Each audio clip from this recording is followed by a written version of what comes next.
আসসালামু আলাইকুম, কেমন আছেন সবাই? তো সকালে উঠলাম, উঠে পুরি বানালাম আজকে, যেহেতু সবজি আছে আর একটু মাংস আছে, সেটা দিয়ে ভাবলাম খাওয়া হয়ে যাবে। আর সাথে একটু মিষ্টি আছে, শিরা আছে, যাই যেটা খাই খাবে। আর একটু বাহিরেও যাব, তারাও আছে।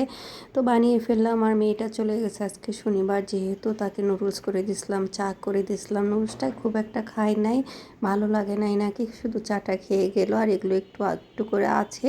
তো পুরিটা ভাইজে নিলাম আর চা করে দিয়েছিলাম। এই যে চায়ের ছাঁকনিটা নেওয়া হয়েছে ডিওয়াইতে থেকে। তারপরে দেখেন প্লাস্টিক খুলে যাচ্ছে, কিন্তু এমনি দেখতে খুব সুন্দর লাগছিল, ওই জন্য নেওয়া হয়েছে। কিন্তু ছাঁকা যায় না আসলে, কত কি নামছে, কিন্তু নিয়ে আসি, কিন্তু ব্যবহার করতে লাগলে বোঝা যায়। তো এগুলো দিয়ে আমরা খেতে বসে গেলাম সবাই মিলে। যারা যারা বাসায় আছি সবাই একসাথে উঠছি, যেহেতু বেরও হবো, খুব তাড়া আছে, আমার দুপুরে রান্না করা লাগবে।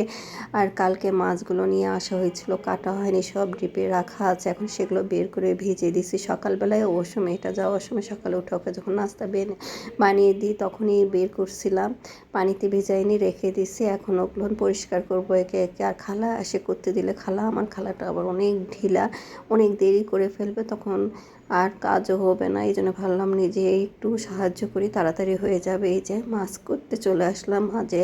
আর কাটা আছে তো, আর চিংড়ি মাছটাও খুব একটা সময় লাগে না, কাজকে মাছগুলো নিজে বেছে দেবো। আসলে খালা করলাম, আমাকে নিজেও করতে হয়, এই জন্য আজকে ভাবলাম আমি নিজে পরিষ্কার করে নিই। আর এই তরকারিগুলো উঠে দিছি খুব তাড়াহুড়া, খালা কিন্তু এখনও আসে নাই, ভাবলাম রান্না বান্না করে রেডি করে রাখি, খালা এসে খালার কাজগুলো করবে। তো এই তো পটল দিয়ে আলু দিয়ে ইলিশ মাছ রান্না করব। অনেক দিন পর আজকে ইলিশ মাছ নিয়ে আসা হয়েছে, ভাবলাম মাছটাই আগে রান্না করি। আর কাজকে মাছ খুব তাড়াহুড়া, এই জন্য ভাবলাম এটা আর ফ্রিজে ঢুকাবো না, অর্ধেক রেখে দিলাম আর অর্ধেক ভাজি করে দিই, এটা আমার ছেলেটা খুব পছন্দ করে। তো এই তো পটল আলু দিয়ে ইলিশ মাছ রান্না করে ফেললাম, ঝোল, কারণ গরমও প্রচুর পড়ছে, ভাবলাম পাতলা ঝোল করে ফেলি। আর এদিকে কাজকে মাছ উঠে দিচ্ছি, একদম মেখে দেবো, মানে পেঁয়াজটা একটু ভেজে নিলাম আর মাছটা দিয়ে দেবো, তাহলেই হবে। আসলে কোথাও যাওয়ার আগে রান্না বান্না, আর এই তো গরম পড়ছে, তারপর নিজে রেডি হওয়া অনেক কষ্ট হয়ে যায়। আর রান্না করা না থাকলে পরে ঝামেলাও হয়, এই জন্য ভাবলাম যে একটু রান্না করে দিই।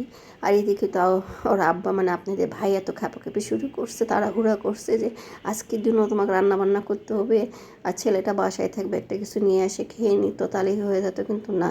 এই তো আমরা সব রেডি হই, আর আমি তো রান্না করতে একটু লেবু পানি খাই, সেটা খেয়ে নিলাম, কারণ আমার গা খুব ঘেমে যায়, ইউরিন ইনফেকশন হয়। তো বসেছিলাম, তারপরে তো গাড়ি আসলো, আমরা তো বের হয়েছি ঢাকার উদ্দেশ্যে, একটা কাজে গেলাম হাসপাতালেই ধরেন। ছোট ছেলেটা আর আমরা দুজন গেলাম, বের হলাম।